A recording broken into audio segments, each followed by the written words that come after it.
আপনার সাপ কামড়েছে, সাথে সাথে আপনি হসপিটালে যাবেন আর সূরা ফাতিহাটা পড়তে থাকবেন। যেখানে কামড়েছে শুধু এভাবে থুতু দেন, ওপর থেকে হাতটা নিচের দিকে আনেন, সূরা ফাতিহা পড়ে বারবার বারবার ফুঁক দিতে থাকেন। হসপিটালে নিয়ে যান, রাস্তার মাঝখানে ফুঁক দিতে থাকেন, ফুঁক দিতে থাকেন। যদি আপনার ইমানটা ভালো থাকে আর যদি আপনি হালাল খান, এই দুটো কারণ, ইমানটা মজবুত এবং হালাল খেতে হবে, 5 ওয়াক্ত নামাজ পড়তে হবে। আপনি সূরা ফাতিহা পড়ুন, ওই হসপিটালে নিয়ে গিয়ে ইউরিন টেস্ট করবে, বলবে সাপের কোনো বিষ নাই, সুবহানাল্লাহ পড়া। জীবনে নামাজ পড়ি না, সূরা ফাতিহা মারবো, কাজ হবে? ও তো ডেট ফেল, সূরা ফাতিহা হয়ে যাবে।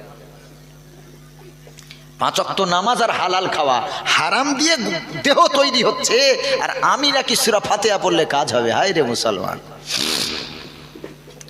সাহাবীদের একটা দল যাচ্ছে রাস্তা থেকে, একজন দৌড় দিয়ে এসে বলে গোত্রপতিকে সাপে দংশন করেছে। বুখারী শরীফের হাদিস।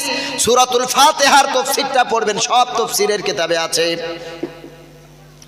একজন সাহাবী দৌড় দিয়ে গেলেন, সাপে কামড়ানো রোগীটা কাছে বসে বিসমিল্লাহ বলে সূরা ফাতিহা পড়ে ফুঁক দিয়ে দিলেন। রোগী, যে রোগীর মুখ থেকে গেজা উঠে গেছে, ওই রোগীটা চোখ খুলে সুস্থ হয়ে গেছে। জোরে বলেন সুবহানাল্লাহ।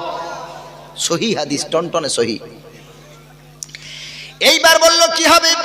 সাহাবী বলল ঝাড়ফুঁক করতে পারি, বিনিময়ে কিছু লাগবে। এর আগের ঘটনা হলো সাহাবীরা কিছু খেতে পান না, ওই এলাকায় কিছু খাবার জন্য চেয়েছিল, পানির ব্যবস্থা করতে বলেছিল, তারা পানিও দেয় নাই, খানাও দেয় নাই। এখন বিপদে যখন পড়েছে, ওই সাহাবী বলছে আমরা ফ্রিতে কাজ করব না, আমাদের খাবার ব্যবস্থা করতে হবে। কি দিতে হবে? বলল 30টা ছাগল দিতে হবে, 30টা ছাগল আর দুধ দিতে হবে। তোদের আগে ভালোভাবে চেয়েছিলাম, যদি সেই সময় দিতিস ফ্রিতে সার্ভিস দিতাম। ওই সময় আমরা কাতরাচ্ছিলাম ক্ষুধায়, তোরা খাওয়ার ব্যবস্থা করিসনি। এখন বিপদে পড়েছিস, এসেছিস, যেতে পারি, শর্ত হলো ছাগল দিতে হবে, দুধ দিতে হবে। হ্যাঁ রাজি আছি। গোত্রের সেনাপতি, গোত্রের নেতা মারা যাবে, সহ্য হয় না। কোথায় তখন হসপিটাল, নার্সিং হোম। সাহাবী একজন দৌড় দিয়ে ছুটে গেলেন, দোয়া পড়ে ফুঁক দিলেন, রোগী সুস্থ। এইবার ছাগলও পেল, দুধও পেল, কিন্তু কেউ খেলো না। বললো এই ঘটনাটা তো আমাদের জীবনে প্রথম। এই ছাগল আর ছাগলের দুধ খাওয়া যাবে কিনা, চল নবীকে জিজ্ঞাসা না করে আমরা তা গ্রহণ করব না। সাহাবীর দল চলে গেল রাসূলুল্লাহর কাছে। ইয়া রাসূলুল্লাহ, ইয়া হাবিবাল্লাহ, ঘটনা এই। আল্লাহ নবী মুচকি হেসে বলেন ফুঁকটা দিয়েছে কে? সাহাবী মনে করলেন আমি কোনো কি ভুল করলাম, থরথর করে কাঁপে। কে ফুঁক দিয়েছে? সাহাবী সামনে এসে বলে ইয়া রাসূলুল্লাহ আমি। ওরে আবু সাঈদ খুদরি, ওরে আবু সাঈদ শোন, কি পড়ে ফুঁক দিয়েছিস? বলল আমি সূরা ফাতিহা পড়ে ফুঁক দিয়েছি, আর কিছুই জানি না। আপনি তো বলেছেন সূরা ফাতিহা হলো শেফা, সূরা ফাতিহা হলো ঔষধ, রোগের অ্যান্টিবায়োটিক, সূরা ফাতিহা হলো ভ্যাকসিন। আপনার কাছেই শেখা, এই জন্য আলহামদু সূরা পড়ে ফুঁক দিয়েছি, আর আমি কিছুই জানি না। সুবহানাল্লাহ। আল্লাহর নবী বলেন আবু সাঈদ, তোমরাও এই ছাগল বন্টন করে নাও, দুধও তোমরা ভাগ করে নাও, আর আমি নবী আমার জন্য একটা ভাগ রেখো। সুবহানাল্লাহ পড়েন। ঝাড়ফুঁক করে টাকা নেবেন, সূরা ফাতিহা পড়বেন, রুগী ভালো হবে।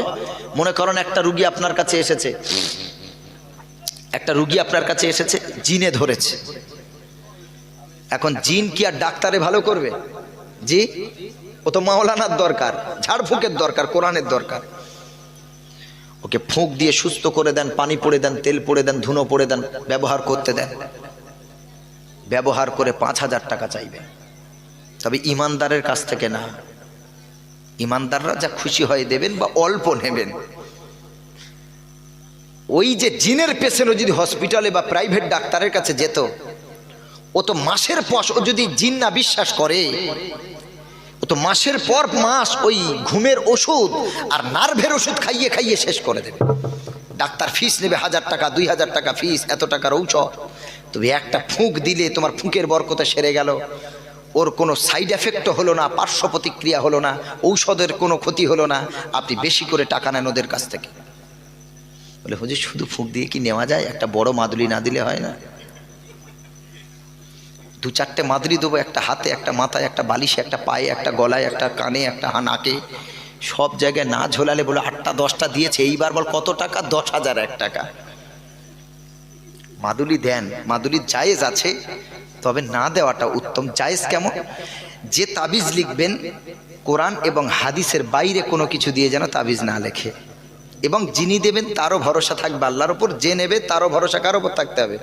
আল্লাহর উপর, তাহলে জায়েজ হবে। অনেকে নকশা লেখে 1 2 3 4 5 6, বিসমিল্লাহ না লেখে উপরে লেখে 786।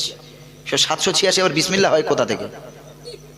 তাহলে নামাজ যখন পড়ি আমরা নিয়ত বাঁধি বিসমিল্লাহির রহমানির রহিম না পড়ে, তাহলে এইভাবে পড়ি 786 আলহামদুলিল্লাহি রব্বিল আলামিন আর রহমানির রহিম। নামাজ হবে না? হবে? জোরে বলেন না। যদি বলেন 786টাই বিসমিল্লাহ, তাহলে আপনি নামাজে যে বিসমিল্লাহ পড়তে হবে, তাহলে ওই জায়গায় বিসমিল্লাহ না পড়ে বলুন 786 বলে আর আলহামদুলিল্লাহ শুরু করেন। বিসমিল্লাহ 786 নয়। আপনি সুন্দর করে তাবিজ লিখবেন, উপরে আউযু বিল্লাহি মিনাশ শাইতানির রাজিম, তারপর বিসমিল্লাহির রহমানির রহিম, তারপরে সূরা জিনের আয়াত লিখলেন, আয়াতুল কুরসি লিখলেন, নাস লিখলেন, ফালাক লিখলেন, এই যে দোয়াগুলো আছে, সূরা ফাতিহা লিখলেন, আয়াতে শেফা লিখলেন, যত দোয়াগুলো আছে কোরআন কারিমে হাদিসে যে দোয়াগুলি পাওয়া যায়, এইগুলো লিখে আপনি একটা মাদুলি দেবেন। আপনি ওই মাদুলিটা বলবেন যে আপনি হাতে বা গলায় পরুন, আর এই আমল করুন। আমার কাছে যে হিন্দু পেশেন্টগুলো আসে, আমিও তো মানে অ্যালোপ্যাথি চিকিৎসার ফাঁকে আমি এই একটু তদবিরের কাজ করি। যে হিন্দু পেশেন্টগুলো আসে, আমি তাদের ওই ইউটিউব খুলিয়ে সূরা বাকারাটা বলি, এইটা বাকারা মোবাইলে শোয়ার সময় লাউডে দিয়ে শুনবে। ঘোড়ার ডিম দেখা যায়, ওসব কিচ্ছু না, ভণ্ডামি। কাগজে ফুঁক দেয়, আগুন ধরে যায়, ওসব কিচ্ছু না। ও টাকা তো নেবে, ভণ্ডামি করে বলে পেট থেকে ওষুধ তোলে। আরে অনেকে আছে না, নাই, বলে তোর পেটে মারাত্মক ওষুধ করেছে, ওষুধ তুলতে হবে। পেটের ওষুধ যদি তোমার কেরামতি ওঠে, তো গলব্লাডারে যখন পাথর জমে, কিডনিতে যখন স্টোন হয়, পাথর হয়, তোমার ওই কেরামতিতে পাথর ওঠে না কেন? তাহলে তো অপারেশন থেকে বেঁচে যেতাম আমরা। কথা বুঝতে পারলেন? পেটের ময়লা যদি ভাঁড়ে ওঠে, তো পাথরটাও তো ময়লা, ওইটা ওঠে না কেন? আল্লাহ আমাদের এইসব জিনিস থেকে হেফাজত করুক, সকলে বলেন আমিন। শুনিয়ে যাচ্ছি, যত বড় বিপদ আসুক আর জাদু টোনা যাই করুক, সূরা নাস আর ফালাক আর আলহামদু সূরা, এই তিনটে যদি কারো মুখস্থ থাকে, খোদার কসম করে বলছি, হাওয়া বাতাস, জিন ভূত আর যাই আছে পৃথিবীতে কোনো ক্ষতি করতে পারবে না। জোরে বলেন সুবহানাল্লাহ। কোনো ক্ষতি হবে না, তাই কেউ ক্ষতি করতে পারবে না। সূরা নাস, সূরা ফালাক, আয়াতুল কুরসি আর সূরাতুল ফাতিহা আমল করবেন। আল্লাহর নবী সাল্লাল্লাহু আলাইহি সাল্লাম বলেন, কেউ যদি রাতে শোয়ার সময় ঘুমানোর আগে আয়াতুল কুরসি একবার পড়ে নেয়, তার মাথার কাছে আল্লাহ তাআলা একটা বডিগার্ড রেখে দেয়। জোরে বলেন সুবহানাল্লাহ।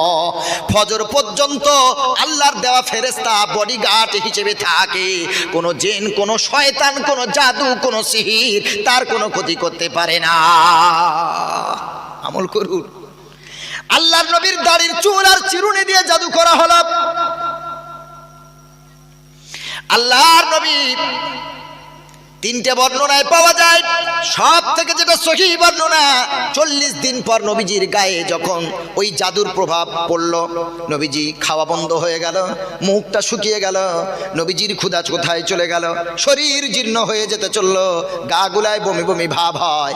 আমার নবীকে আল্লাহ তাআলা জিবরিল আমিন দ্বারা নবীজিকে আল্লাহ তাআলা ইলহাম করলেন, ওহী করলেন। স্বপ্নের মাধ্যমে আল্লাহ তাআলা দেখিয়ে দিলেন, ও হাবিব, অমুক কুয়ার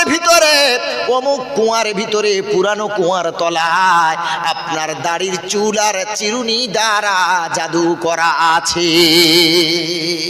যে জাদু করেছেন তার নাম নবীজি আল্লাহ তার নবীকে জানিয়ে দিলেন। এক ইহুদি জাদু করলো, যখন সামনাসামনি মারতে পারে না, তখন জাদু করে মারার চেষ্টা করে। এজন্য বলছি আসসিহরু হাক্কুন, জাদু হলো সত্য, জাদু মিথ্যা নয়। আল্লাহর নবী সাল্লাল্লাহু আলাইহি সাল্লাম আবু বকর, সালমান ফারসি সহ অনেক সাহাবীকে পাঠিয়ে দিলেন। আর ওই কুয়ার নাম ধরে নবীজি পাঠিয়ে দিলেন, অমুক নামের কুয়ার কাছে যাও। ওই কুয়ার কাছে গিয়ে যখন দেখা হলো, কুয়ার নিচের পানি পর্যন্ত লাল টকটক করছে। ওইখানে জাদুর ওই চিরুনি আর চুল ওইখানে আর খেজুর গাছের ছড়া চাপানো আছে। সাহাবী ওটা তুললেন, তোলার পর ওই চিরুনি, আপনার কিনা দাড়ির চুলের ভিতরে 7টা গেরা লাগানো ছিল।